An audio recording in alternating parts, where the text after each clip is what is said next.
సాహితీ సమరణ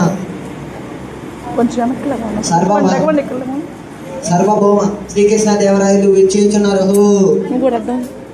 రాజాది రాజ రాజమాతాండ సాహితీ సమరణ సార్వభౌమ శ్రీకృష్ణదేవరాయలు విచ్చేయుచున్నారు. అష్టదిగ్గజలకు సాహితీ ప్రియులకు పూర్వ ప్రజలకు స్వాగతం. మా పాలనలో జీవితాన్ని ఆనందంగా గడుపుతున్న జానపదాల సైతం కొన్ని రసవంతమైన సమస్యలు పంపించారు. మీరు వాటిని గురించి నేటి గౌణ విద్యా సభను ప్రారంభించండి. చిత్తరాజేంద్ర రవిచంద్ర మీతో నేటి గౌణ విద్యా సభను ప్రారంభించాలని నా అభిలాష. ముద్దు పలుకులు పలికే తిమ్మన కవి అందుకోండి.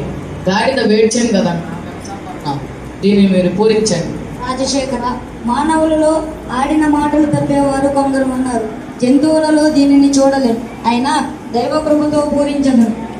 ఆడిన మాటలు తప్పిన గాడిద కొడుకంచు తిట్టగా విని, అయ్యో వీడా నా కొడుకని ఒక గాడిద ఏడ్చాను కదన్నా ఘన సంపన్న. అది తప్పిన జరిగిన స్వభావాన్ని తెలుగుతూ మాట నిలుగుతూ అని చదువుతారు. రామకృష్ణ, తదుపరి మీ వంతు.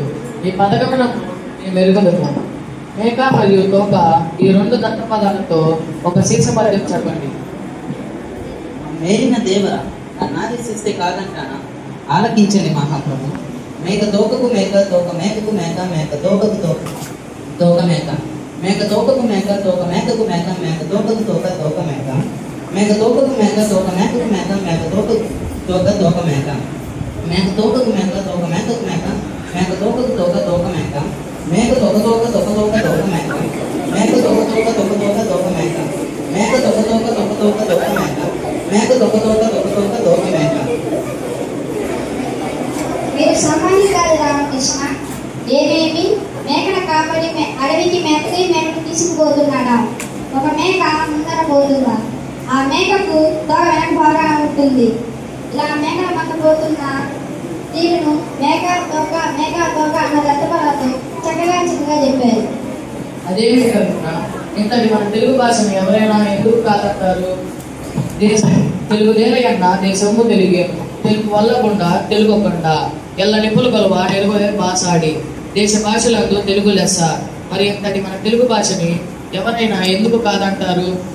అందుకే తెలుగు భాష అమృతం కన్నా గొప్పది. అందుకనే మన గౌణ విద్యా సభను స్థాపించి అష్టదిగ్గజ కవులుగా మిమ్మల్ని ప్రతిష్ఠించి మనం ఈ విధంగా తెలుగు తల్లి రుణాన్ని తీర్చుకుంటున్నాము. మనమందరము తెలుగు భాష పట్ల అభిమానాన్ని పెంచుకొని 10 కాలాల పాటు మారని మధురానుభూతిని తెస్తారని ఆశిస్తున్నాను.